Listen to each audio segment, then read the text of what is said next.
You may not have dessert for dinner, but I do, and the only thing left to find out is what beer goes best. I'm Nikolai Williams, and this is Don't Worry, Beer Happy.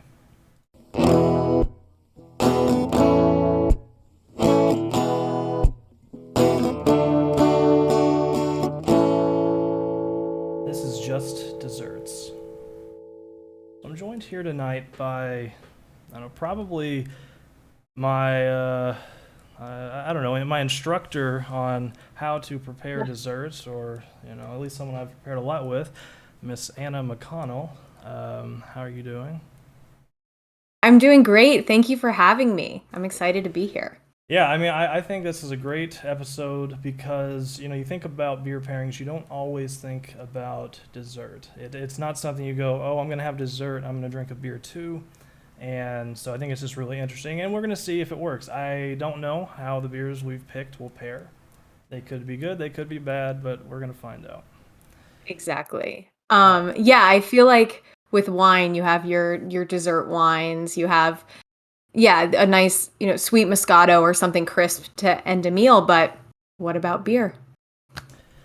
yeah, and we have three very different desserts, three very different beers, and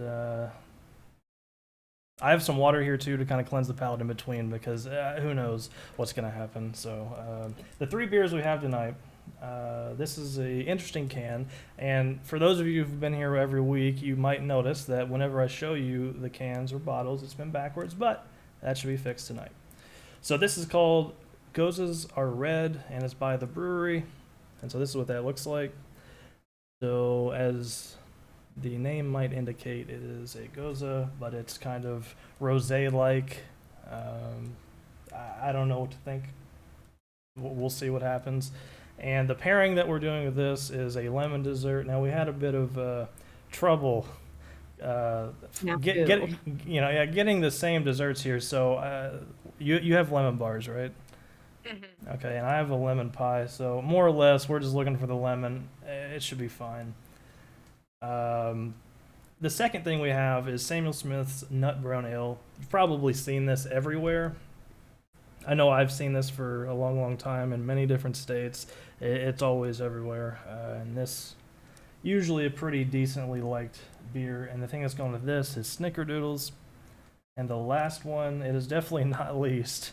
It is the big boy of the night. This is Old Rasputin, and it is an imperial stout. So that's a 9%er. And with that, we have some dark chocolate brownies with some chocolate chips in them. Yum. I can't wait. So, what are you most excited about? Which one of these? Honestly, I mean, you can't go wrong with a brownie. Cinnamon's my favorite food. I love a snickerdoodle. Growing up, I feel like I really hated lemon desserts, but they're really coming around on me. I'm interested to see how sweet versus how tart these lemon bars are going to be. Um, so I'm excited for it all. Look, my favorite thing is brownies. I cannot wait for the brownies. Hopefully, that's the best one, but we'll see. Yeah, the lemon stuff. I don't really eat too much in terms of lemon desserts, so Yeah, me who either. knows if I'll So, even like this lemon pie? I don't know. I'm gonna go ahead and change our screens here to our first pairing, so you can see yay. the untapped score of Goses Are Red. You can see the pairing that we have. Since we had two different desserts, I just put lemons, so you get the idea. I think Great. I think I'm gonna go ahead and pour this. And first, I'm just gonna taste the Okay. beer. I'm gonna see what it's like, and then I'm gonna taste the dessert, see what that's like, and then we'll go from there. Ooh. Did you spill? Oh no, I'm good. Got close though. Ooh, this color. Yeah, so the SRM on the screen is just based on some pictures that I saw on Untapped. I did not look at this prior, so don't quote me on it as per usual. Here's what we got. I feel like it's even like pinker than it's coming through. Like I feel like on camera it looks a little more like amber or brown. Yeah, feel like it's kind of pink though. Yeah, it definitely has a rosé type of look. I think it does remind Totally. me of if rosé were converted to a beer, it would look something like this. I mean, off the top of it, yeah, I think it smells generally like I would expect a Gose to smell. It kind of has a salty character. Okay. It does smell kind of I don't know, wild to me, like most Goses are. They have a little bit of tartness, and I'm actually interested to see how this tartness pairs with the lemon because they're both kind of tart. So Both tart. I mean, Yeah. we're hoping for a sort of like cancels like kind of thing. I think with this, so it'll kind of balance out the tartness. But I'm gonna go ahead and try it. All right.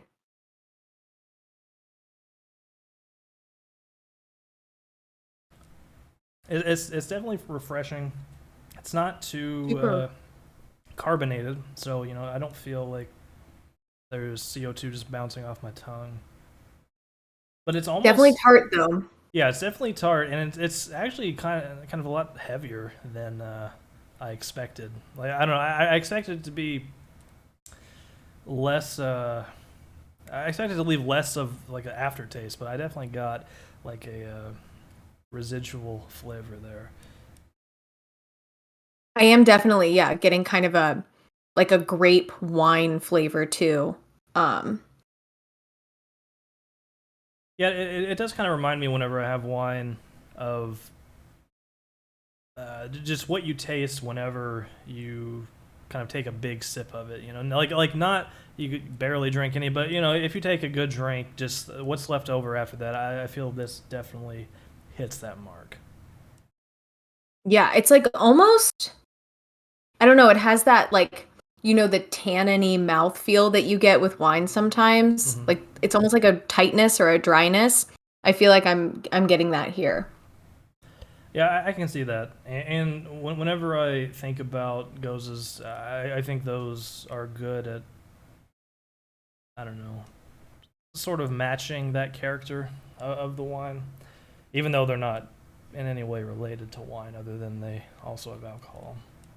Right, of course. Yeah, so we have some chatters playing along with us, and yeah, it's more sour than you usually imagine goes being. Yeah, I do think it's more sour. I think it definitely gets. It's tart for sure, yeah. Yeah, it gets.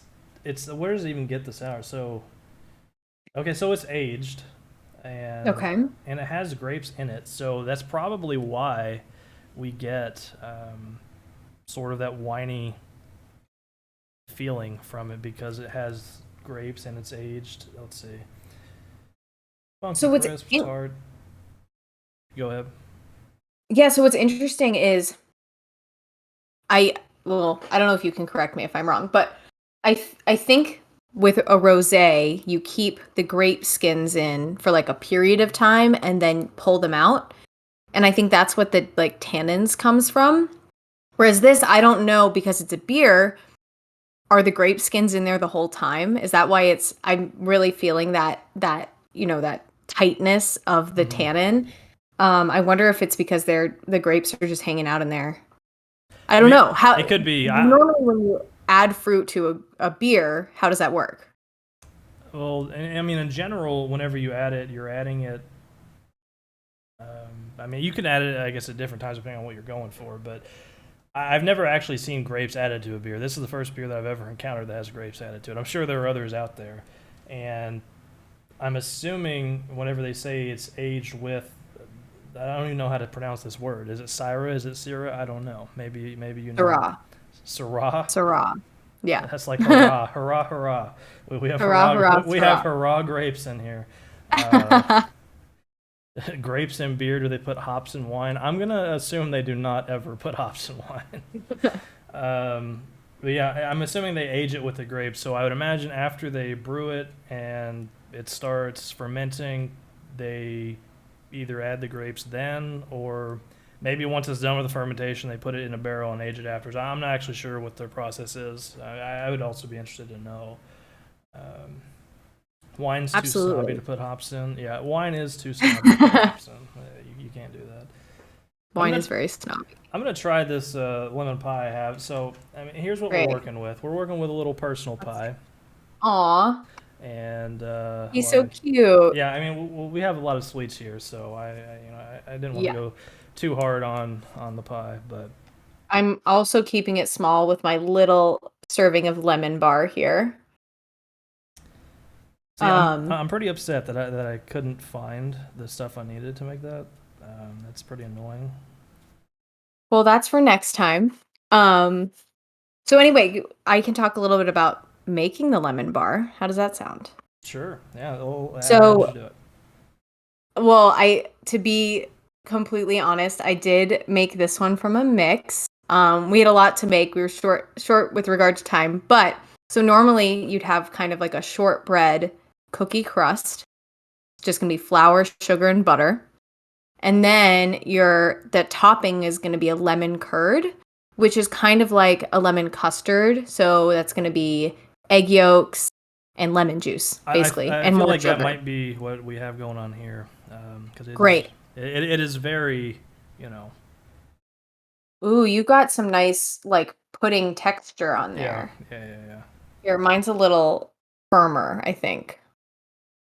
You It can looks see it. that. This is actually really good. You know, it is less tart than I expected, but I tried the lemon pie and I get a decent amount of sweetness from it. So now I'm gonna try the pie and then I'm gonna try the beer to wash it down, and we'll see how that goes. Great. Yeah, right now I'm definitely getting less sour from the dessert than from the beer. So let's see. Yeah, it's not even comparable. Like the lemon dessert tastes like it's straight sugar, and the beer is like, holy crap, this is sour. Which I don't think is a bad thing. I think it's good. I think it does actually balance it pretty well. I think so And too. and you could have this lemon dessert with this beer pretty easily, and not think anything of it. I mean, this is definitely a pairing that I think works. And even though this beer is a little kind of funky, it it definitely does the job that I wanted it to do. So Great. Yeah, I absolutely agree. Um, yeah, definitely the dessert, sweeter than anticipated. But like I said, the main ingredient is sugar. So I don't know what we should have expected. I don't know. Are there anyone? Is there anyone in chat who eats a lot of lemon desserts? Like, are they normally decently sweet? Because I honestly don't know. I don't eat lemon desserts literally ever. So Well, if you're making it from home, like from scratch, you can probably decide how sour you want it to be I mean, but versus how sweet. are they ever sour? I don't like. Would you ever have a lemon dessert that is not really sweet? It's more lemony sour. I'm not sure. Okay, let's see. Classic lemon Often quite desserts are sweet lemon often meringue quite. pie. The sourest lemon dessert is sorbet, in my experience, which I love. Yeah, I mean, I don't know. So I'll take your word on it, just because this to me, just eating this based on what I expected and what I got, I'm like, this is much better than I expected, and also so much sweeter than I expected. Because when I think of lemons, I'm just like, oh, it's going to be kind of sour. It's going to have a very cutting tartness, but Totally. it really doesn't. Yeah, and from what G Hoffman 415 says, lemon meringue pie, which is, has that just sugar meringue right on top of it. That's going to be super sweet. Then I feel like a sorbet, you're not getting that cream, that fat element. Hmm. So it's not going to be, which would, balance the tartness. So it's going to come out more sour, So which obviously we're not getting here. right, and so I just went to Untapped, and I know this is a little bit Okay. unrelated to what you just said, and so I see what our chat friend has rated this. He's rated pretty highly. I mean, it has a 3.9 overall, which is really good. Where do you rate this beer? So this is just rating the beer, not the pairing. We can talk about the pairing after. I mean, I know Sure. we've kind of touched on it, but just the beer itself. Where would you rate this? And think about it whether you drink it solo or with something out of 5. I mean, you can also rate it on Untapped. I know you have Untapped, so. Yeah, I pulled up my Untapped, and just full disclosure before we go in, my average rating is a 3.85. I mean, that's not too bad. I mean, that's only like So I 0.2 feel like above I'm the. very generous. Um, but I would rate this highly. I think this is great. I feel like it could pair with a lot more than just the dessert. Mhm. Um, because it has that kind of like wine vibe to it. Um, I think it's delicious. Yeah, so I'm gonna say, yeah, 4-ish, 4.25 maybe. So are you going 4 or are you going 4.25? Hey, we'll say 4.25. 4.25, okay. So I'm going to get that up on screen for you.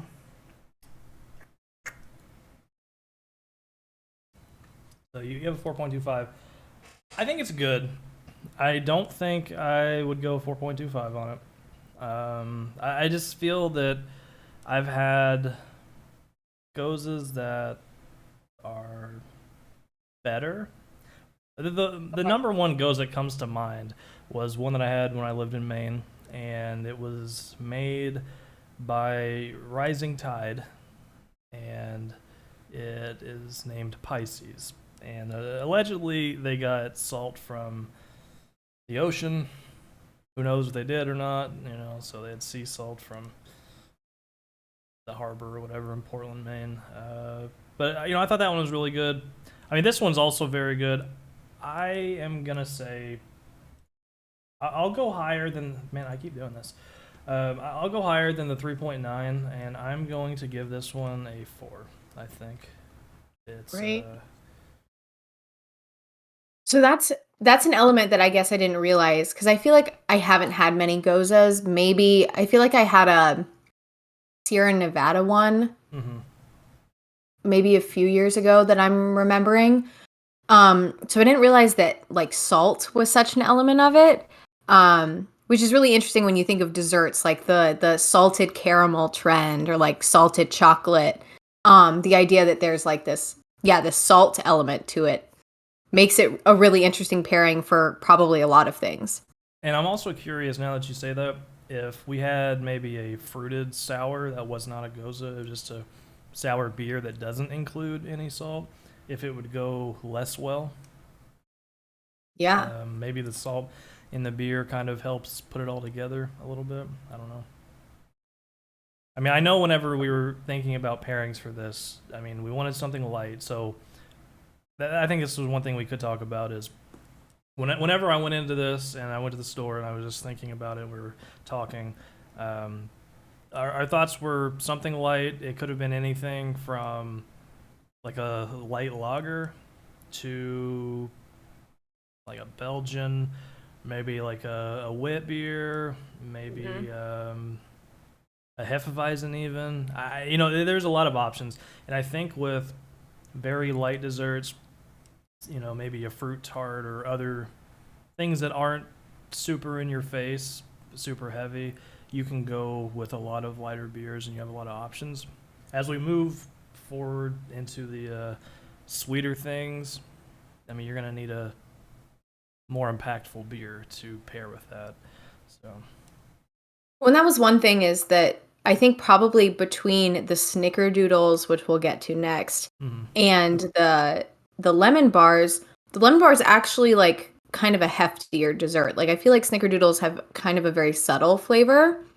right. So I think we did also want something that had a little bit of oomph to it to stand up to the lemon.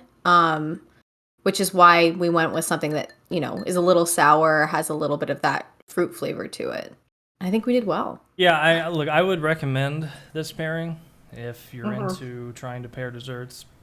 I mean, like I said, it's not a common thing, I don't think, but I think it's a fun one. So if you want to try out what we tried, Goses Are Red by the Brewery. I forget where they're from. Let me see.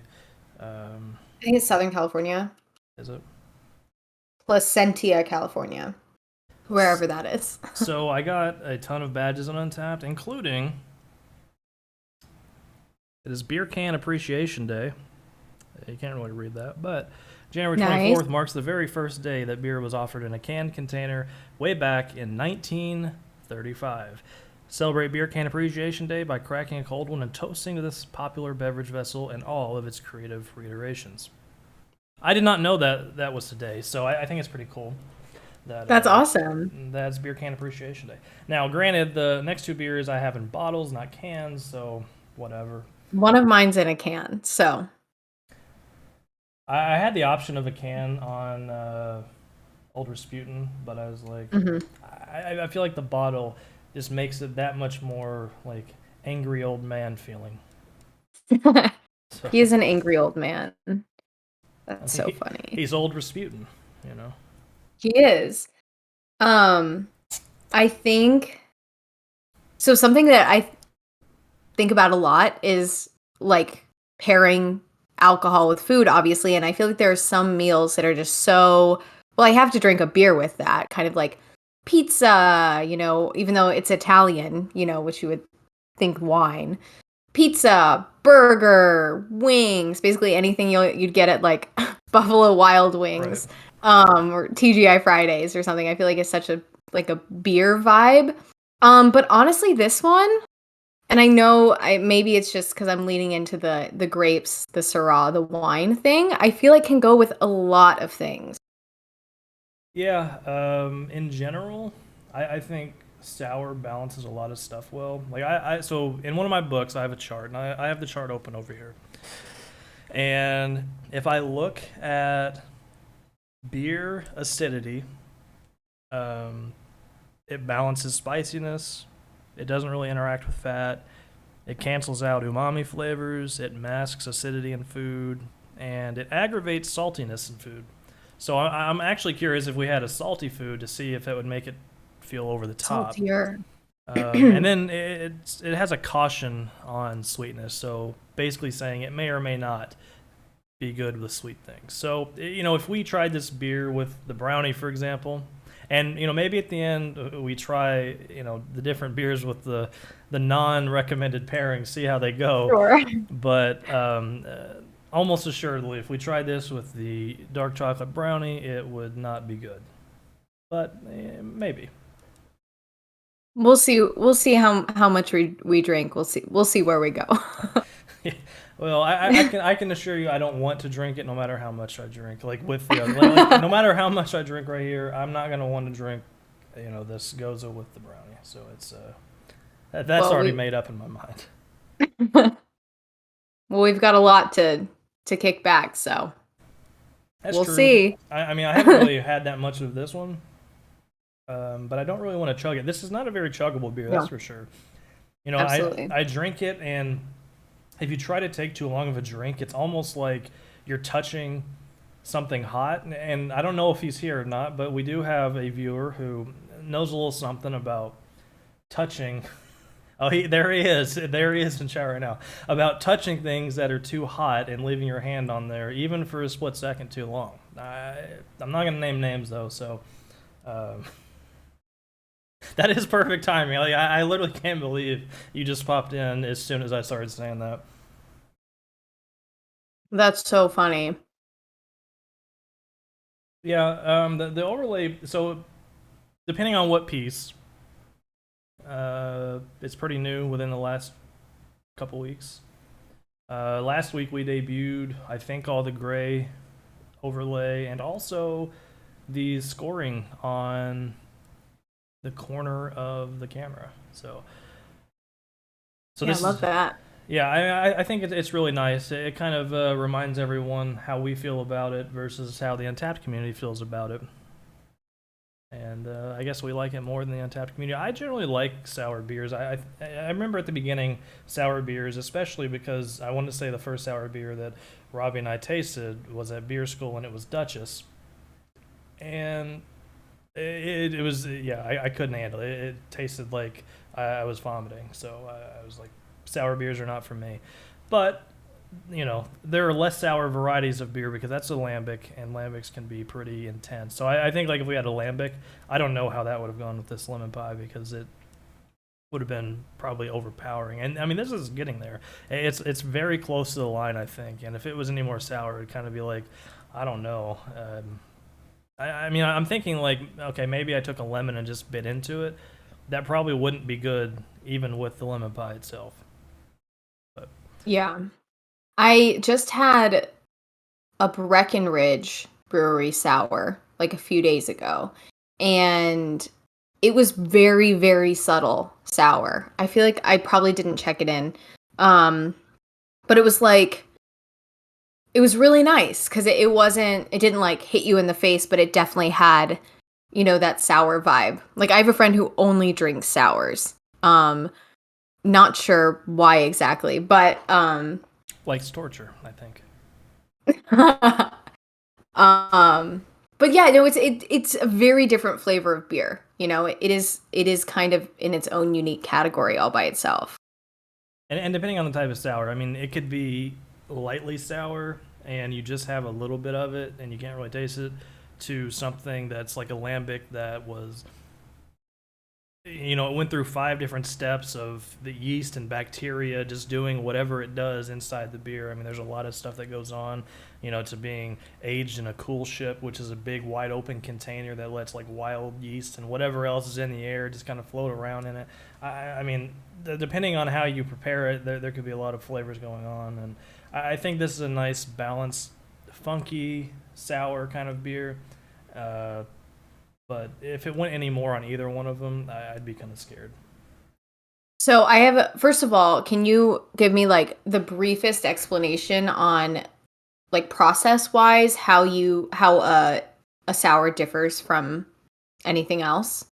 Well, I mean, normally they use some sort of bacteria, so they might use multiple even. I know when I've listened to some people talk about how their sours are made, they have mentioned like 5 or 6 steps. Yeah, there's lactobacillus, and a lot of times if you want like a funky flavor, you might use a different yeast too. So I don't know that this has Brett in it, but Brettanomyces is the different yeast that you would use for a more funky flavor. But it can really put off some off-putting flavors sometimes. So you have to really want it in your beer, and so that's not your normal brewer's yeast. I see. But those are 2 Yeah. things that people normally use. Well, that makes sense. Not Lactobacillus. I get the vomit vibe. I get that. Yeah. I mean, so if you go too much, it can definitely be unpleasant. But Yeah. Other thing is, have you ever had natural wine, or have you heard of natural wine? can't say I have on either account. So natural wine, it's kind of like this new trend. So is it where you Where legitimately stomp it with your feet right there in your house? Okay, I mean maybe I don't. Probably you can make natural wine that way, but it's like much fewer preservatives. I've only had 1 or 2, but one of the ones I've had, usually it's chilled. Usually it's a little fizzy, and I think I've had, maybe it was a chilled red, not a rosé, but they get really, really close to what we're drinking. Natural wines do. Between the does it have this carbonation. sour character at all? I think it probably can. I'm trying to remember if the one I had did. But it was definitely like very fruity, kind of funky. And it's usually a little cloudier than like your normal wine. Really tasty. Much closer to beer than normal wine. I mean, I would try it. I mean, I'm not a huge wine guy. It's fine, but I don't know. It's not really my interest of research, but it sounds Sure. interesting that they're doing this natural thing. Yeah. Well, it just gets really close to this flavor profile, I feel like. I mean, do you think that Probably. is the specific one that you had does, or do you think just generally they do? Well, generally it's a lot closer to beer, I think. um, in the way it's made, and then processed. But yeah, I think the one that I had, between it being like a chilled red and carbonated, it's probably very close to just the one I had. Yeah. Well, if they make it all over, I would definitely try it and see if it pairs decently with lemon dessert. I mean, because if it's I bet it will. similar to the beer, then I imagine it would. Yeah. Any last comments on Goses Are Red? Before we move on, I mean, I don't know how your glass situation is, but yeah, I mean, I definitely think it's a great choice. And I'm excited to move on to the snickerdoodles and see how that is. I have not finished the pie. I have only finished like a third of the beer, but I think we need to keep moving along here. Right. So, the next one, Sam Smith, Nut Brown Ale. I've had it before. I liked it then. I'm curious to see how much I like it now. I don't remember the last time that I had it, though. I'm going to check that right now. Yeah, I'm not sure I've ever had it. The last time I checked it in was 2018. So I'm assuming that so I checked it in while I was at home, I know, because when I was at home in Maine, I would put random locations, and this one I checked in at the state probation office. So, That's so funny. So back then I gave it a 3.75. So I'm curious to see if I like it more or less. Pretty good. All right, and Untapped says 3.6. So really old brewery. I'm reading. Also, mine, I'm sure we have the same bottle, has a quote, an endorsement from Michael Jackson on the back. Very fun. Mine also has that. It says, Samuel Smith has the richest, maltiest, and nuttiest of the brown ales. I take that for what you will, but yeah, and I don't know if this is a case of he actually said it or if it's one of those Abe Lincoln don't believe everything you read on the internet things. I don't know. So here's what it looks like though. Decently dark actually, but you can see through it a little bit. Whenever I put it in front of my eye, I can see a little bit of light scattering throughout. And this one, I knew it was going to be darker, so here's a comparison of the darkness. So I said it was 30. I don't know if that's true or not, but I just did it based on looking at it and just saying, okay, it looks like it's around there. As you know, we don't make precise SRM calculations on this show, and we just go with whatever I feel like.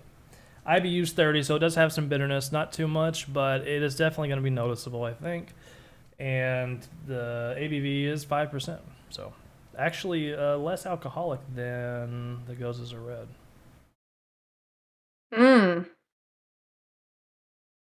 The nose is nice. My comment on this when I had it was it's dry and slightly sweet. So we'll see if that remains the case today. Whenever I kind of smell it, it smells earthy, I think. It is yeasty. Yeah, that's what I'm getting. Yeah, definitely yeasty. And it just has that typical dark, malty aroma that you get from these kind of beers. It almost reminds me of like a Bock or something from Germany. I don't know if you ever had those. But if it was more alcoholic, it could even be one of those or a double Bock or something. What is? Tell me about a Bock. So it's a malty beer from Germany. It is a dark beer. I don't really know what else to describe it as other than that, but it has I'm gonna have to try one. It has a double variety, which is a more alcoholic variety too. I think generally I would prefer a double Bock over anything. Actually, if you want, I'll break out the cards again. Hold on. So let me find it here in our Cicerone program. And it does have like kind of offshoot styles. Like you could have a Dunkelbock or Weizenbock or something like that. And it doesn't just have to be a Doppelbock, Hellsbock. There are a lot of bocks here, but I'm gonna go with the Doppelbock. I can't talk. Let's see. What do we have? 6. Oh, and funny enough, while I'm turning this, I accidentally turned to British Brown Ale. So, that's what we're drinking right now. That is what we're drinking. So I'll compare the two and see if they're anywhere near, even though I do get a similar kind of smell. So what are your thoughts just first off? I don't know if you've tried it yet. I have not. You tried it yet? Should I go in? I'll try it. If you want, then you can talk about it. There's something about like them putting nut before brown ale that makes it sound like so much more fun and cozy or something. Like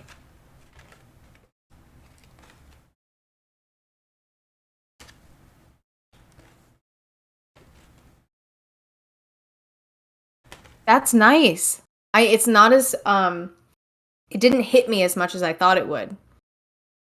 I guess that's the lower IBU. It's nice. And I think the thing you said about being cozy, yeah, I definitely get that vision in my mind whenever I think about this beer. It seems like something you would drink around a fireplace whenever you're just hanging out. I don't know why that is either. And for some reason, I always think of acorns whenever I think about this beer. I think of squirrels and acorns. Maybe you see a squirrel drinking the beer. I don't know. I love that. So whenever I look at British brown ales versus a Doppelbock, what we get, so the bocks are going to be a little bit more alcoholic, but highly malty, often sweet, very thick on the Doppelbock.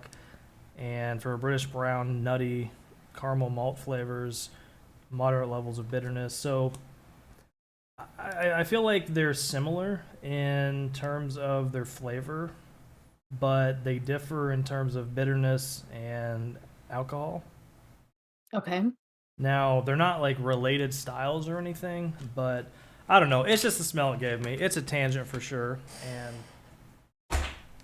I said like yeasty. Is that malt though?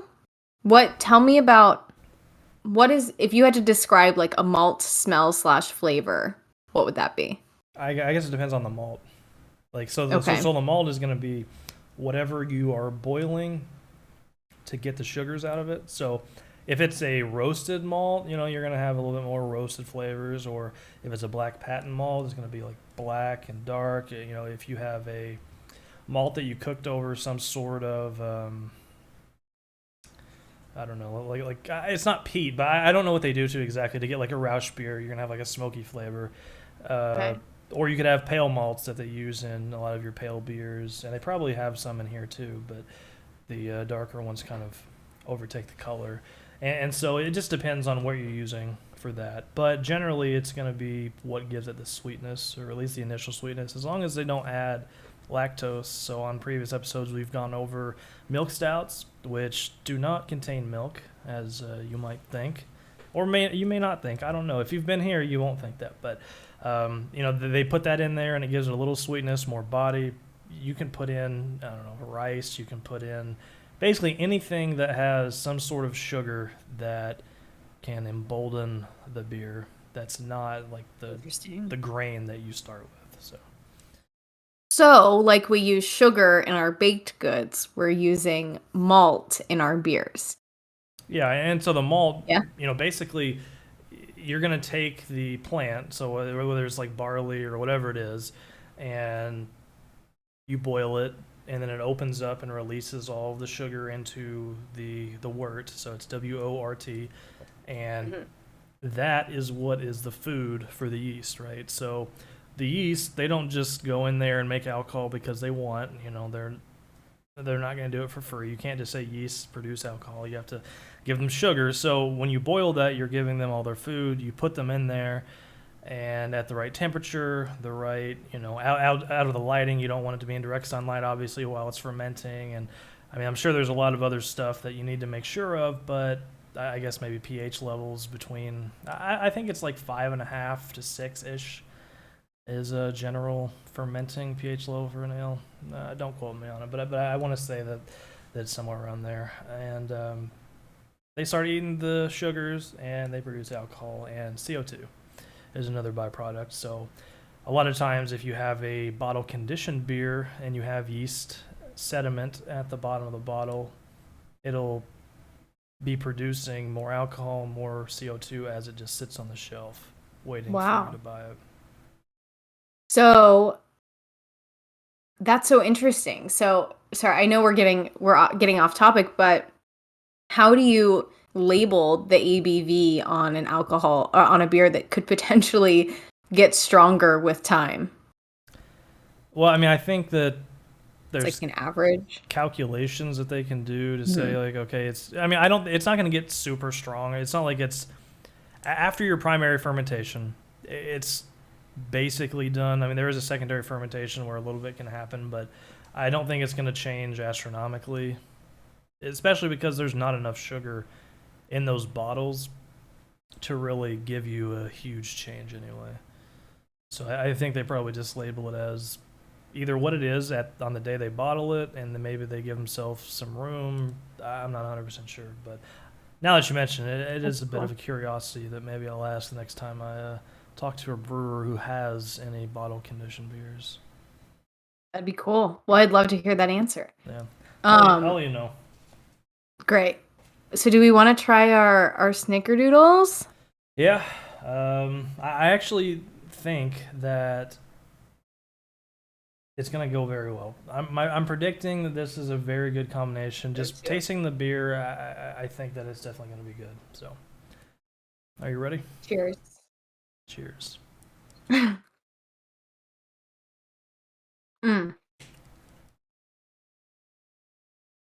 So I think, yeah, I mean, that's definitely going to go very well with this. The cinnamoniness of it, I don't even know how to describe it.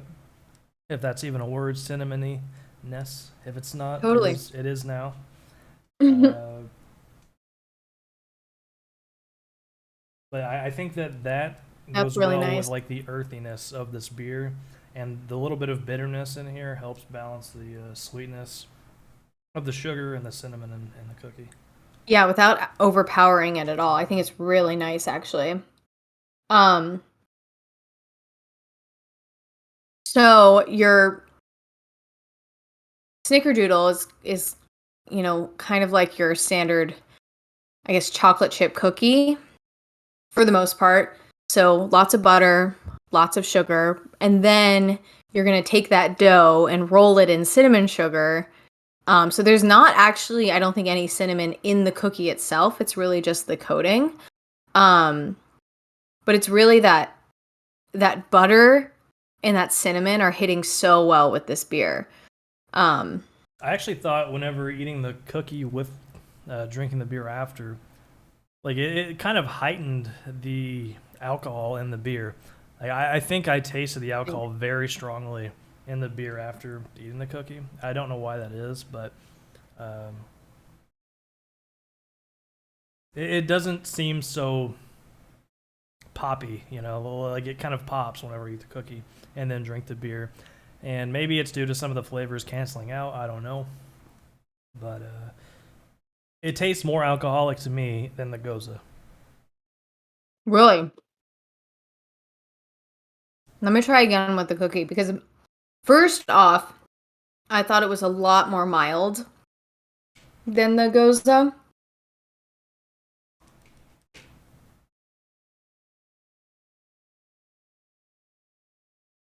Yeah, that's really interesting. I do think it's bringing out. It's almost like the cookie's bringing out more, and the beer's bringing out more in the cookie, which is really interesting. Yeah, I think it's kind of like a whiskey almost, in that if you add water to whiskey, it mixes with the whiskey. It makes the oils separate in a certain way, so you can taste it differently based on how much water you have in there, or if you have ice just kind of slowly melting. I just think flavors are so malleable depending on how you taste it, right? Like, because I have just eaten this, it's not going to taste the same as if, I take my bottle of water here and clean the palate off and then try it again. It'll be different than it was in the first place. And speaking of that, almost reminds me of why we try beers in a certain order. So on the show, we always have a certain order of the beers, and I don't think I've addressed this ever. I mean, not that we've had that many shows, but the reason I put them in the order that they're in is because of how it affects your palate. So a beer that is very light, crisp, clean, not going to leave an aftertaste, that's generally what's going to be first. And I mean, a good rule of thumb is what is the least bitter, because the more bitter it is, the more it's going to remain on your palate in general. Although sometimes I make exceptions if it's like super sour or super some other characteristic. I mean, it's just kind of a subjective take, but in general, you would never want, let's suppose you have a flight, I would never drink Old Rasputin here and then try to go drink like a blonde ale. Well, at least without cleansing your palate. So maybe eating some crackers, drinking some water. Because if you do that, you're going to have Old Rasputin sitting there laughing while you're trying to drink the other thing, right? I mean, he's like, well, you may as well just drink me again because you can't taste the other thing. So he's like cackling evilly on your palate. I mean, yeah, while he's doing this motion, I don't know what he's doing, but he's like, he's blessing. He's like, I'm a man of God, listen to me. But it's actually a lot more clear on that can, because on this it's a smaller really? picture. It's much smaller. And so you can see that a lot better. But creepy. He's a creepy man. Yeah, I don't know how I like looking at the bottle. The packaging, it definitely tells me it's like you don't want to mess with this beer too much. Maybe dabble your toes, you stick your toes in, but you better get out before the boogeyman comes. That's kind of the feeling I get from it. You can't escape the beer. The beer lives forever, just like Rasputin. Just like Old Rasputin. I mean. Exactly. So over Christmas I made this cookie called a Spitzbuben. It's a German cookie. Sounds like it. Yeah. And so I made, it's a fairly normal like cookie dough, except I browned the butter, which was something I'd never done before. It was very scary also because you do have to like burn it a little bit. Kind of like, I guess a roasted malt situation. Which added a really interesting like nutty flavor to the cookie, which was really, really fun and kind of different. And that's kind of the vibe I'm getting from this beer, is like a nutty browned butter, which goes really well. I do think that it pairs well with the butter of the snickerdoodle for sure. Yeah, I like this pairing also. I don't know if I like it better than the last one though. I mean, last one was great. The last one just is really different. Like this one I kind of expected to be as it is. The last one I had no idea and was pleasantly surprised. Yeah, all about expectations for sure. On Untapped, this beer has a 3.6. Is that fair or is it not?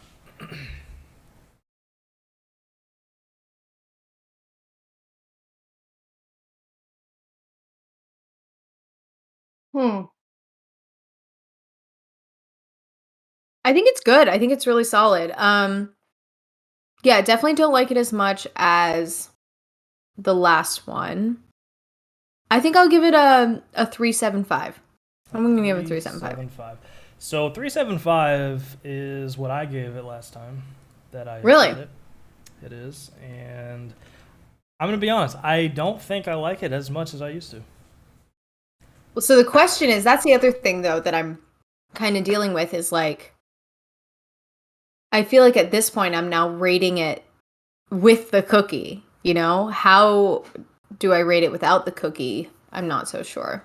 Yeah, I don't know. I mean, it's hard because at any time that you're rating this, like suppose you have a beer with dinner or something, it's going to affect it, but I try to be as objective to myself as possible, and this is a okay beer. Is something that if I didn't know what to have, Well, actually, I lied. If I didn't know what to have and they had a big selection, I would just try something random. But if they had this and some other things like I don't know, just some lagers that aren't really all that great. Like this is a really good beer. I think it's solid. I think it's an approachable darker beer, and Totally. you should at least try it if you haven't had a brown. I think it's the kind of archetypal brown ale. Um, Maybe it's because they've been brewing for Forever. 250 years or something, 270 years, however much it is. And And Michael Jackson loves it. yeah, So apparently Michael Jackson loves it. Now, whether you let that sway you in a good direction or bad, I'll leave that up to you. But for me, instead of 375 this time, I think that I'm gonna give it a 3.5.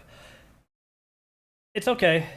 like emotion. Yeah, Okay. I mean it's not too big of a fallback, but it's a little bit. I just think that it doesn't appeal to my want and need of more extreme, crazy beer flavors. It's fine. That's I guess my descriptor. It's fine. Recommended for most people, especially if you haven't had a brown, but it's not gonna knock your socks off. I don't think. Now the pairing is really good. I really like the pairing. It's better with the I think the snickerdoodle. pairing's great. Yeah, and kind of like what you were saying, it's like I was so I was skiing last weekend and there was a an event on the mountain where we were watching. It's called the Cowboy Downhill. Cowboys were skiing. It was the middle of the day. I still had more skiing to do, and it helped that the event was sponsored by Bud Light. But it's like every now and then you need that like shitty beer just to like drink in the middle of the day. And I feel like not that this is shitty, but I feel like drinking this, like you said, like by a campfire or by a, fire, cozy. It's really like subtle and nice. And you can't go wrong with it, even if Mhm. it doesn't blow your socks off. It is easier to drink than the Goses Are Red because it's Yes, just for so sure. simple. The Goses Are Red is really good, and whenever you drink it, it's like boom, way up here. But like I said, you can drink it, but then you have to stop, and then you can drink it again, but then you have to stop just because if you try to chug this, it's not going to be very pleasant. Now, the nut brown ale, if you try to chug it, it's going to be fine. It's not going Exactly. to negatively impact you in any way. Whereas the other one, you might have a little face puckering event. So that's what I'd say about it. I definitely like the first pairing more, though. I think maybe it's just I like the lemon, and I wasn't expecting to, and I was pleasantly surprised. And then the beer, I think, is just a little bit better too. But I pairing's still think good. overall, there's just kind of less flavor going on. All very Mhm. good flavor, but the lemon was a little stronger. The goza was a little stronger, more memorable. Right. Yeah, that's definitely true. I mean, that's one reason why I gave this a 3.5. I think is because it's less memorable. Like if you ask me what's a good brown, I guess I'll say this. I don't drink too many browns, but when I think back to like Maine, there is a brown ale from I think Tumbledown Brewing that was pretty good too, and those seem similar to me. Like in my memory, when I think back, I'm like, yeah, that was probably like this. There wasn't as much going on as like all the gozes I've had. There's a lot of variation and a lot of various flavors. So just in my mind, browns kind of run together. I guess it's kind of their I don't want to say boring nature, but it's just kind of boring. Sure. Yeah, well, it's like if you think about, I know we're about to get to the stout, and Hmm. I mean it's an imperial stout, but it's like if you think of your standard like low tier OG stout, it's your Guinness, which is kind of boring. Awesome, delicious. I love a Guinness, but kind of boring. My question is, what is the old Rasputin equivalent to this brown? If this is like a Guinness, what is the Do you Hold know what I on. mean? So hold on. So what's the question? So The question is, what is your like top tier, like exciting, interesting brown ale? Kind of like, Old Rasputin compares to to a Guinness. uh, I like honestly when I think about brown, I was like, I don't know. Exactly. I think that's what you're getting at is there isn't that one that's like, oh, that one's so exciting, Well, and or so it's good. not even that Old Rasputin's that exciting. It's just so well known, and it is Hmm. like the imperial of the imperial stouts. It's not necessarily the strongest, but when I think about Old Rasputin, even though it's made in the U.S., I just think an old Russian czar was drinking this on his throne or something. I don't know. Yeah. Well, didn't it? I think Gabe was telling me that it's won a bunch of awards or something. Yeah, I mean, people love this stuff, and I think I haven't looked, but when I rated this last, I want to say I gave it a 4-ish for the Okay. Old Rasputin. Here, Well, I'm maybe excited to try. I feel like I've had it before, but it's probably been a long time. I'm gonna change our I'll check scene my own. over to the Old Rasputin. I did finish my Right? Snickerdoodle. I have not finished the Nut Brown Ale. Um, Haven't quite finished the Snickerdoodle. it was a good Snickerdoodle. Um, I'll have to finish the lemon pie though I'm gonna send it. after the show. I'm seeing about a moment. Oh, I forgot. I need to check this in on Untapped. I did not check in the Nut Mm, Brown. I've checked in Old Rasputin before. Really? And what did you give it then? Mhm. I gave it a 4.25. You So, you love rating things slightly higher than me. yeah, by a factor of 0.25. Yeah, I think I gave it a 4. Like I I said. gave it 4. No, I gave it a 3.75. I lied. I'm sorry, I lied. So on my friends list for Old Rasputin, so I have you back in 2017. Yeah, it's been a Um, long. I have Robbie in 2016, and I have Hi, someone Robbie. else who's had it before. Now, the highest rating on here is a guy from Beer School who gave it a 4.5 originally when he first had it back in 2014, but then gave it a 5 at Beer School, which is crazy to me. Is it a 5? I don't think so. I don't know. I'm just gonna go out Question: on a what limb is though. a? Have you given any beers a 5? Oh yeah, I mean some beers get 5s, but not Old Rasputin. It does not deserve a 5. I don't think. The beers that I've given a 5. I mean, obviously I've given like I've never given a 5. I've I have given much fewer beers than you, though. 20 something 5s maybe. Um, Wow. yeah, well, yearly I have to give it to Waldo's. I mean, Every it year, wow. it's just a thing. Has to be a 5. And then I gave a 5 to every Gunner's Daughter variety that I've ever had, which is from Mass Landing in Westbrook, Maine, which is I don't know if it's a suburb, but it's like a city near Portland. Uh, it's really good. It's my favorite chocolate peanut butter stout. I've had it in. I think I've mentioned this before, but I've had it in an imperial variety. I've had it nitro. I've had vanilla and Wow. chocolate, marshmallow, coconut. Um, there's probably more, but there's been so many varieties to it, and every one of them is absolutely amazing. It's one of my favorites ever. So I have a question. I just went, so I've never rated anything a 5, but I have 6 that are a 4.75. One of which is a brown ale. Oh wow! Yeah, interesting, right? So it's from Kona. It's Okay, cocoa brown. have I had it? Um, I don't think I've had that. I'll click on it. No, none of my friends have had it. I had it ages ago. Let's see. 2017.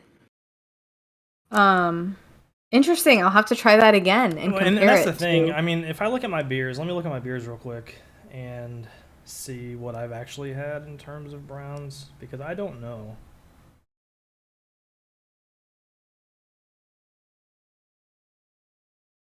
So if I include American, English, Imperial, and other browns, I've had 38. And if I sort it by my highest rating,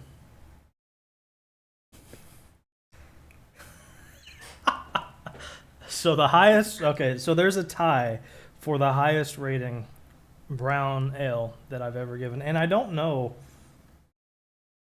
if I gave this it's a 4. So 4 is the highest I've ever given a brown. And the people in chat will probably know what this beer is if you think back. But there are 2 of them that are tied for 4. One of them is from Black Hog Brewing, which is from Oxford, Connecticut, and it's called Brownie Inception. And Brownie Inception. Yeah, so it sounds like what we're about to eat. Yeah, I mean, it says it's a chocolatey, oaty goodness balanced by rich malt and all Connecticut-grown Cascade hops. The inception of this beer began with granola brown ale brownies baked by our boss lady friends at the Drunk Alpaca Bakery and then brewed into a batch of our award-winning granola brown ale. It's a granola brown granola brown ale. Proceeds from the sale of the Brownie Inception will benefit Girls Inc., a not-for-profit girls club inspiring the next generation of strong, bold, and smart women. I don't know where I had this. I had it at Extreme Beer Fest in 2019. So I had that one, and then the one that everyone will know in chat probably is Legacy 77. I gave it a 4. I didn't know I liked it that much. I'm gonna be completely honest. Which that's by Mark Twain. It was the in-house beer for a restaurant called Cicero's that was on the Del Mar Loop, but sadly, that does not exist. So yeah. So yeah, that's my browns. I have 38 of them apparently. Don't remember them, but I feel like that's not that many, right? Well, if you judge by the fact that I have total unique 1,724 beers, it's not that many. So interesting. So, if there are any brewers watching, here's a category that can use some expansion. I feel like. Or it's just such a restrictive category that you can't do much with it. I don't know. Tell me that this isn't a beautiful pour of Old Rasputin. Oh, that's gorgeous. Okay, I'm going to pour mine. Now, I think that this may be the best pour I've ever had on this show. Generally, my pours are fine. But, like, look at that head. This head retention, I poured this, like, 2 minutes ago. This head retention is amazing. Okay? The color of this... Oh, no.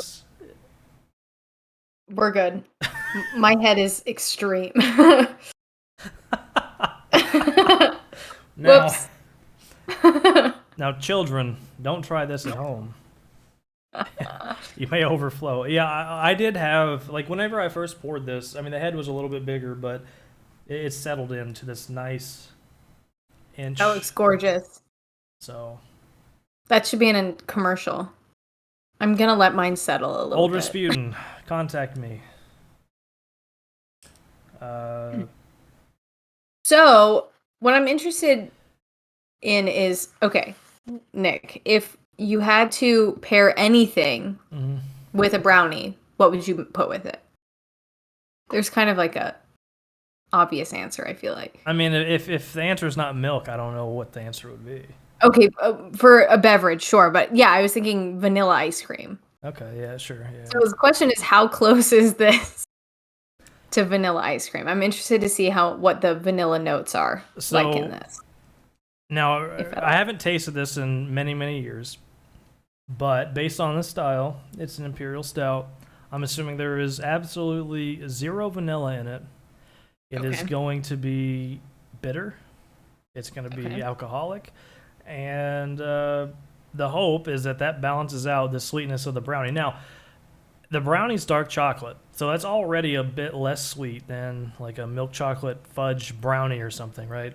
So sure. I'm interested to see if that plays any role or any interaction with the brownie and making it less good than it should be. But I did taste the batter earlier, and it's decently sweet.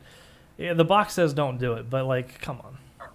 Like, does the carton of eggs say don't eat an egg raw? Like, people do that, right? Like, that's the only issue, the raw egg. So, I mean, whatever. I think mostly yeah, I get away with eating raw batter a lot too. I haven't gotten salmonella yet, so.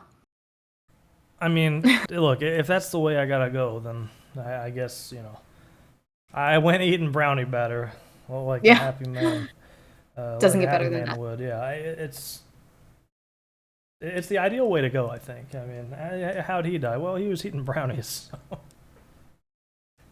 Do you hate Chad's dad? Shout him out. Okay, so Chat really wants a shout out to the prior owner of Cicero's and the founder of Cicero's, Chad's dad. We don't know his name, but shout out to Chad's dad for having the concept of Cicero's and creating it. It was a very, very nice place that we all love to go to. We were there 1 or 2 times a week, every single week. So it's a place we went when we were happy, when we were sad, all the time. Thank you for your service, Chad's dad. Yeah, and he did pass away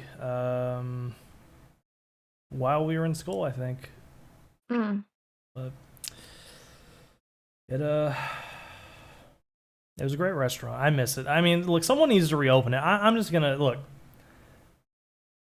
I don't know why that would ever close. I know there's a lot of stuff going on with it, but someone should have bought it. It's too amazing of a restaurant to be closed. So if anyone from St. Louis ever watches this and wants to buy a restaurant, buy Cicero's. I don't even know if it's still there, any of the stuff's still in there, or if it's occupied by someone else, but I don't care. Create a Cicero's. Have 55 taps, please, and over 250 bottles.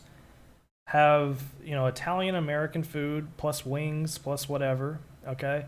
Have a back room that you can have a beer school in, and I'll be happy. So that's all I got to say. That's needs to be your life's work, Nikolai. I think you need to open the next Cicero's. Well, in Nashville. No. The prophecy has already been foretold, and that's Robbie. Robbie will open a Cicero's, and the timeline will be restored to correct. It's currently out of balance, so. Certainly. It closed before I ever got to go to beer school, before I was old enough to go to beer school. Big bummer. These Zoomers, man. And just to say to everyone, like, she's only, like a year or something younger, so. I'm like cuspy. Not quite a Zoomer. Yeah, it's.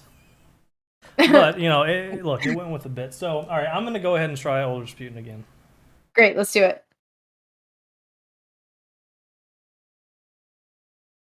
That is definitely bitter. It's bold. It's thick, roasty, very coffee-like, I think. You get the flavor. I don't even think there's coffee in it, but you get the roasted character from, like, a roasted coffee bean in this. It's creamy. It's nice. I think it's bitter. A moment. Yeah. And actually, before I'm gonna try the brownie, and then I'm gonna have a sip of this. But I'm gonna drink water first because I feel like my palate is messed up by the sweetness that I've had prior. So.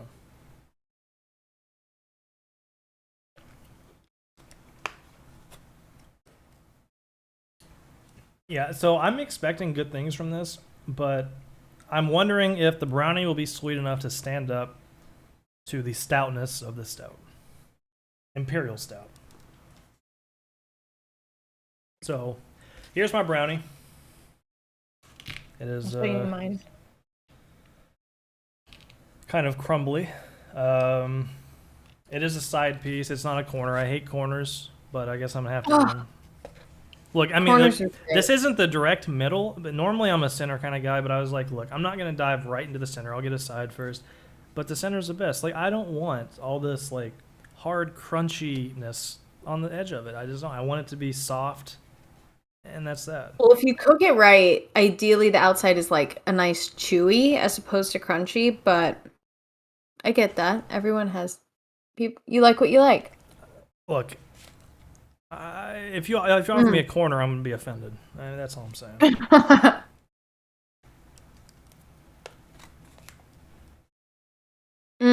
That's a good brownie.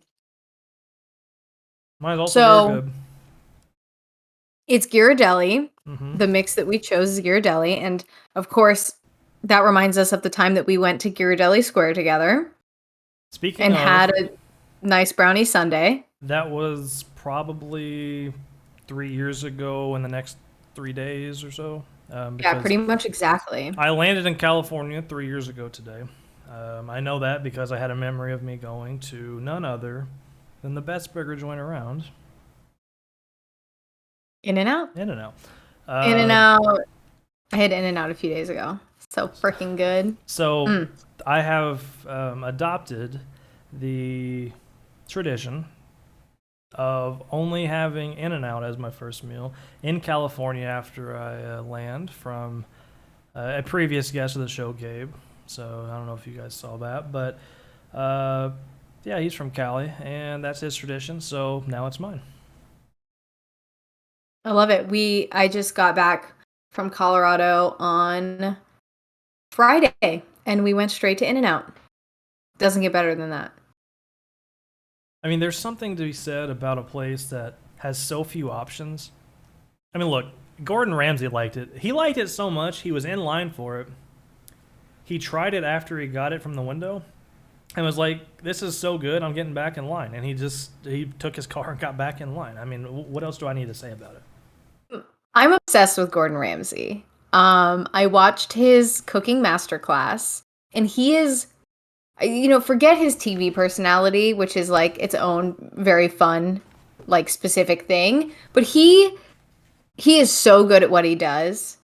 He's an inspiration, honestly. And if he likes In and Out, everyone should like In and Out. Well, he likes In and Out, and he also absolutely cannot stand airline food. He said, "I used to prepare it, and if you eat it, you are insane. I will never eat it. Sorry." He said, "Look, I'm telling you right now, don't do it." So I never have, never will. I mean, I know you've been on. I haven't been on flights that are longer than 6 hours, but I know you've gone to various corners of this planet. So I'm assuming you have had airline food, like on the plane. But I'm scared. I'm scared of it after listening to him. So That's fair. Honestly, with like prepping for jet lag and everything, like studying abroad in Australia, that was not only did I fly from North Carolina to LA, so that's like 5 hours. Then it's 14 hours from LA to Sydney. So yeah, I ate some airplane food. I'm not proud of it, but I did it. I'm curious if Gordon Ramsay ever does, even though he said don't do it. I don't know. I feel like you got to take him for face value. I love him. He's my favorite. I love him so much. I mean, look, he's the meta on Twitch, or he was. And MasterChef was a big thing. Like a lot of the larger streamers were showing his show. Like MasterChef's a great show, but I digress. Anyway, this brownie. Now he has a new show. Yeah, also, like Next Level Chef. Next Level Chef. Yeah, okay. We can focus on the brownie now. Well, just real quick, I will mention that XQC did tweet him after he asked what Twitch was, and he said, maybe you'll be the next master streamer, and Gordon Ramsay replied with, "You mean next level streamer?" So that's how I know what it is. I haven't seen it, but I haven't seen it either. I don't even know if it's come out yet. It's like brand new. But I might watch it. I love Gordon. Eventually I will watch it. I mean, that's guaranteed. Yeah. Anyway, I think this brownie, very yes. good. It is sweet enough. My fears were not needed. I think the beer definitely pairs really well. It is. I haven't done it yet. It is very bitter, but that bitterness kind of, when I think about the flavors, right, I think the brownie kind of lands in all of its lanes, and then this beer lands in all kinds of other lanes, right? We have the brownie, it's really sweet. Mine is kind of gooey even. It has like the very top of it is a little bit, firmer, as you would expect. And then the beer kind of lands in the bitter balancing category. Plus, there's some alcohol that kind of almost burns off the sweetness.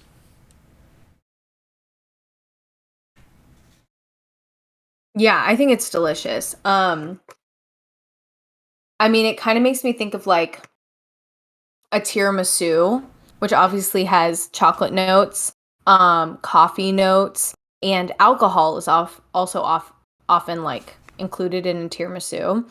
I made a very boozy tiramisu about a year ago. I've never made a tiramisu. Well, on the next episode of Just Desserts, we'll make a tiramisu.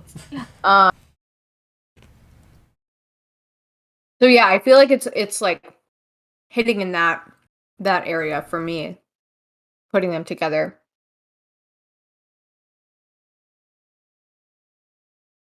Yeah, I mean, it definitely. It's what I wanted, right? I think that it's not overly sweet, and the Ghirardelli obviously is amazing.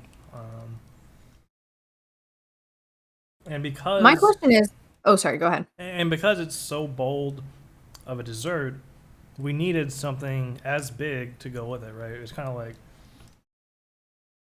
you can't have someone steal the show, and the brownie would steal the show with either of these beers that we had before.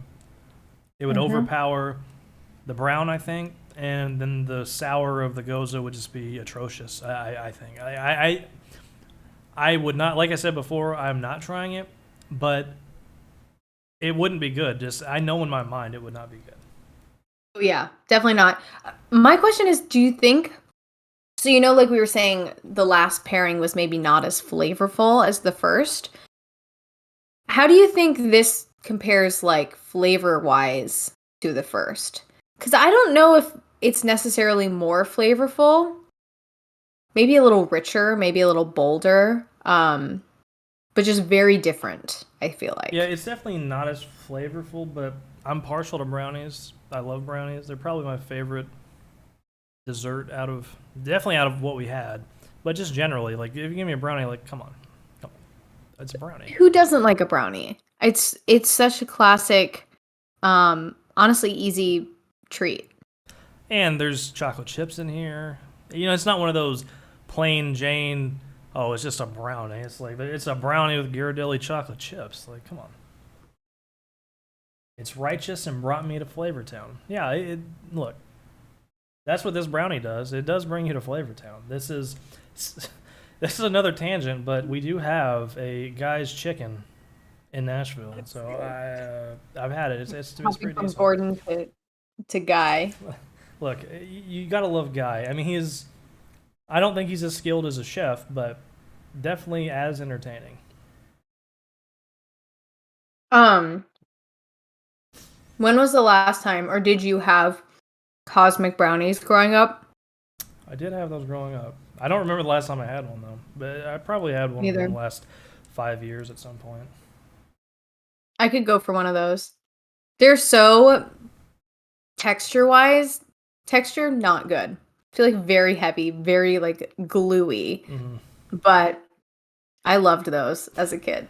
I used to love eating like the little things on top. Like I don't even know what those are.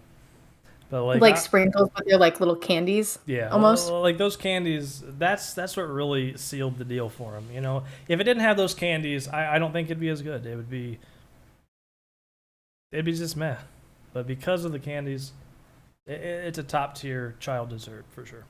That's what made them cosmic, you know, because they had, I guess, rainbow candy on top. That's true. I mean, look. What else would be cosmic than rainbow candy? It's if you look into the cosmos, look, it all looks like rainbow candy out there. I wish it would like rain rainbow candy every now and then. The world would be a better place. You say that, but then you know it gets into the water supply, your pools, hits you in the face. Sometimes they're as big as golf balls. Yeah, I mean, if they're as big as golf balls, it's gonna start hurting. You know, you're like, oh, what happened to you? I mean, I was hit by galaxy candy. I don't know what to say. Car insurance. Got to call up your car insurance because you've got dents in your car. I mean, look, it's Mayhem. Which one does the Mayhem thing? Is it Allstate? No. What is it? Is it Allstate? I thought Allstate was the guy who's like, Allstate. That's Allstate. Then are you in good hands? That's what it used to be, but I feel like I don't know. Someone in chat can tell me. Someone in chat can tell me, is the Mayhem Man Allstate? I feel like it is, but I don't know. And are they working on producing an ad where he is rainbow candy falling from the sky? If anyone can answer that. I'm assuming no one can answer that, but I'm going to go out on a limb and say they're not. Just maybe. Chat thinks it's Allstate, so I'll take the Okay, point. we'll go with Allstate. I'll take the point. So, what do you think of this beer? How do you rate this one?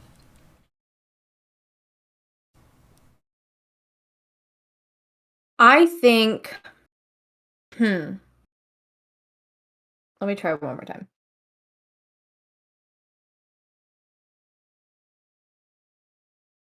I think it's really solid. I guess today I'm feeling like I want it to be less bitter. I think I'm gonna have to go with a 4. I'm gonna go down a little bit from the last time I had it, actually. Yeah, I don't think I'm gonna go down. I think mine I'm gonna go up only slightly though, and only because I am allowed to rate it at different intervals now, and I can't actually rate it at 3.75 anymore. So I'm gonna go with 3.8. I think it's really good, but it's not my favorite kind of stout. It's fine. It's really bitter. Yeah. If you look at the vital statistics, it's 75 IBUs. It's 9.0%, right? And 75 IBUs is so far up there. Within the next 20-ish, 25 IBUs, you're getting to the point where you can't discern a difference in the bitterness, right? So it is very packed with the hop bitterness. It has a bunch of alcohol in it. And so on those two fronts, it definitely hits very hard. And as a standalone beer, I don't like it as much as I do with the brownie. Like with the brownie, I'm like, this is actually really good. But standalone, would I drink it by itself? Not usually. I mean, I don't have anything against it, but I don't know. It's just a little too over the top for my taste to drink. Just as an enjoyable beer, I guess. I think kind of like the first one, it's you gotta take it slow when you're drinking it. Yeah, I mean I went to England like the summer after my freshman year of college, and I tried Guinness for the first time, and that was like the first time that I really liked beer.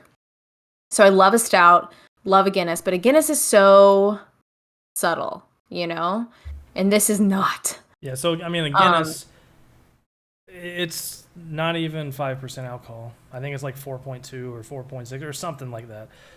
It is kind of dry. It doesn't really have much sweetness in it. We actually talked about Guinness on the episode I did with Dennis when we had our 4 milk stouts.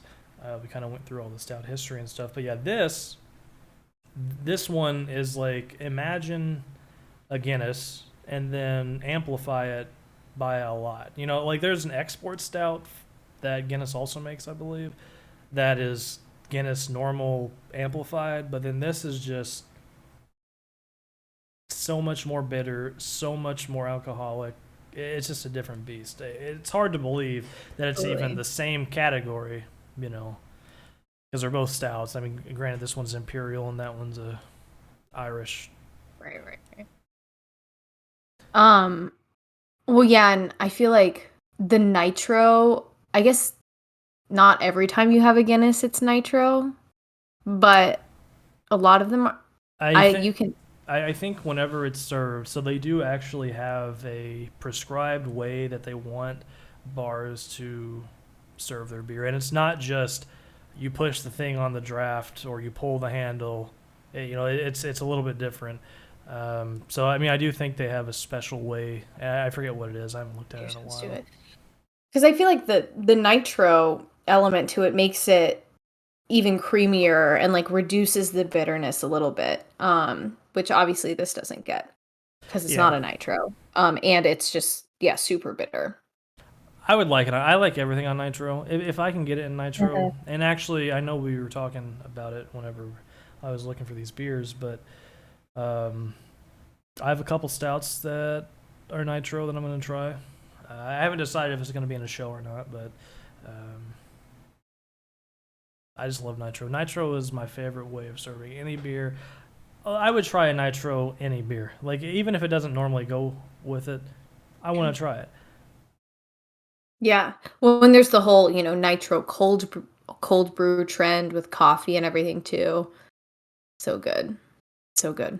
I'm not a big coffee guy. I mean, I will drink Yeah. coffee beers, but I don't drink coffee generally. Like I say, last time I had coffee, and actually the first time I ever had a full cup of coffee was in Pennsylvania in 2018, I think. So I used to hate coffee, and then, college happened and I had to stay awake. And now I love it. well, see, look, this is why my strategy of class choosing is amazing. After freshman year, I never had a class before 10 a.m. I never had a class on Friday. There are classes I had wanted to class take. every Friday. There were classes I wanted to take, but one of my criteria was, oh, this class looks cool. One of the classes. Monday, Wednesday, Friday. Well, I guess I can't take it. I mean, there were times where I'm like, I need this for a requirement of some other thing for my major, but I'm like, it's on Friday, so I guess I have to find a different route to fulfill the requirement because I'm not taking a Friday Wow. class. Oh my gosh. Well, does that mean that all your classes were an hour and a half though? Instead of an hour? Yeah. I feel like an hour long class was always a treat sometimes. Like, oh, I'll be out of here in 50 minutes. Well, Yeah. The B school only has hour and a half classes generally. Right. And then they might have a few that aren't, but yeah, it's what I was used to. And since my major classes were all an hour and a half, it just didn't really feel any different. It was actually a treat not to have to bring my name tag. So I would go to these other classes where, I didn't have this big card that said Nikoli Williams on it that I had to put on a little thing in front of me where you get points every single class if you brought it or not. So. I feel like that is something that we had to do in like first grade. Bring your name tag. No comment. All right. Well, I think we nailed the pairings across the board. Yeah, I think they're all good. I think, and we didn't go about this by looking up. I don't know if you can hear all these sirens going on, but they're very loud. That's kind of making me lose my train of thought. But we didn't go about this by looking up like, oh, what goes with this beer or what goes with this specific dessert. It was kind of an idea of what we wanted and just going to the store and kind of seeing what we could both get.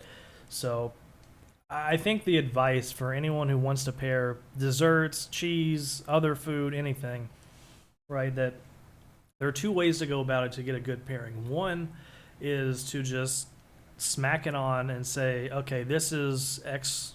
I want this also to be X. And then you just have them both kind of shoot for the same target.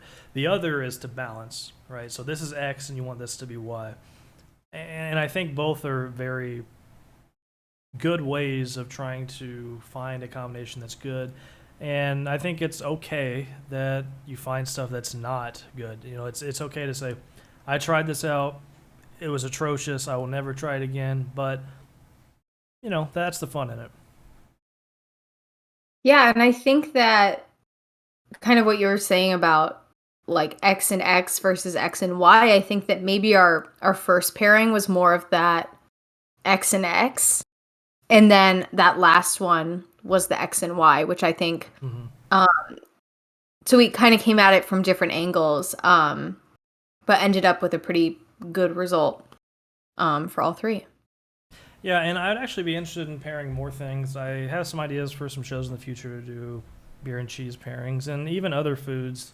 So we'll see what happens. But I think pairings is one of the more fun areas of beer because it's really limitless. I could try the same food 3 shows in a row and have different beers each time, and we could see if they're good or not. It's just, and that's Totally. one part of the Cicerone program. I don't know what level it is. You might have to do some of it at just the Cicerone level, but I know like the advanced and the master Cicerone levels, one of the big portions of the test is okay, here's a food. What beer are you pairing with it, or what style are you pairing with it?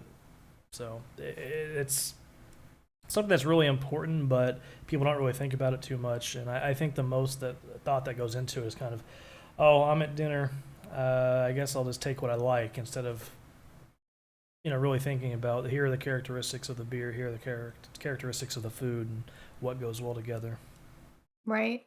Well, and normally if you're trying to pair wine or something, well, depending on the restaurant, you'll have like a sommelier or something who can actually tell you what pairs well, or they maybe the meal comes with a wine pairing. Not as common with beer. Actually, um, I'm just remembering in Chicago, I don't think it's open anymore, but there was this brewery that did a beer pairing with their like 3-course meal. I totally forgot about that. What was the name of the brewery? I wonder how many restaurants do that. What? Well, okay, so was it a restaurant that did it, or was it a brewery, or were they It's a a restaurant? restaurant. Okay. It was a restaurant. It had 1 Michelin star, but I think it was called Brewery Bavana. I think so. They brewed their own beer, and it was a restaurant. Okay. I wonder if that's like Brewery how Bavana is correct. That was the right answer. Chat told me. So. Oh, great. Oh, yes. So I wonder how common that is, if there are other restaurants that do that. I mean, I think at the beer server level, which is the first certification in the program, it doesn't really go into that too much. But especially in Chicago, because that's where the Cicerone program is based. So I would expect that there's a lot of the pairing scene going on in Chicago, just because of the fact that the Cicerone program is located there. Yeah. But yeah, it is something that you don't really see. I mean, sometimes you do see it on the menu. I feel like at Red Robin I've seen it. Really? Yeah, I might be misremembering, but it's kind of like, oh, this is a spicy burger, so get an IPA to kind of cut out the spiciness or something.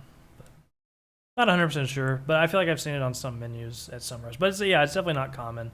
And I think it'd be cool to have a restaurant where there was a Cicerone working there. Kind of, especially if you're brewing your own beer. I mean, they could be the brewmaster and the beer pairings person for the restaurant. For sure. Yeah, that'd be really cool. Because I feel like we're just, I don't know, maybe for the last 20 years, you can correct me if I'm wrong, but we've entered into this like explosion of beer, all these like independent breweries and microbreweries and all that. And I'm wondering, as it progresses over time, if we're going to get, more restaurants like that, it's going to almost be more like, wine, which obviously has been around for forever. Interested to see. Yeah, I mean, it's growing every single day.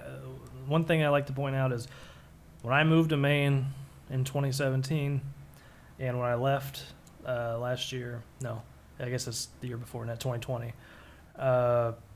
It's weird, this 2022, but when I left, it went from like 70 breweries in the state to like 120 in just a few years. So there's one opening up all the time. There's one failing probably all the time too. I think there are, 5,000, something like that, microbreweries in the U.S. There's a lot of people trying to make beer, and that's why it's hard to stand out, because it's just hard to get an ingredient list, a process that makes your beer slightly better than all the rest of the competition. Sure. One last question that I have for you is, out of these three, which one are you picking? If I had a menu if I had a menu and I said, here's the dessert and the pairing, and you can only get what comes in the pairing, which one are you picking? I think I'd probably pick the lemon and the Goza.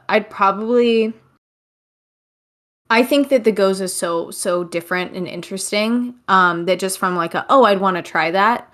And you can't go wrong with the brownie. But I'd probably pick the lemon and the Goza. Yeah. What about you? For me, It's got to be the brownie. The brownie and the Old Rasputin. Just maybe the brownie carries it. It put the team on its back there, but I'm going brownie. After that, I'm going lemon and Goses, and then my last is going to be the snickerdoodle and the brown. So that's my list. Yeah, I think I'm the same, except the Goses and the brownie and the Ultra Sputin are switched. Then again, You can't go wrong. I need a snickerdoodle and a brown ale. Like we said, it's cozy, it's subtle. If I'm full but still want something sweet, that's where I'm going. For sure. Yeah, I think they're all amazing combinations. Definitely recommend anyone to try out the pairings. I know a lot of times we just try the beer, we don't think about food, but it is definitely an area that I think people should try out. Is there anything, because we're at the end of the show here, that you want to plug? I don't know if there's anything you got going on, or... I don't think so. I just wanted to thank you so much for having me. Dessert is the best meal of the day. Don't miss it. That's true, and I think you were the perfect guest for this. Especially considering our dessert making past, and I appreciate you coming on. Yeah. Drink some beer. Hopefully it didn't, put you over the top with 3 beers and one being 9%. But I've still got to finish these, so okay. Yeah, I'll me text too. you later. Okay. Let you know how I'm feeling. Sounds good. As always, if you want to help me close the show out here, don't worry. Beer happy. Beer happy. Thank you very much, everybody, for watching. Have a good night. And always eat your dessert. But add in beer.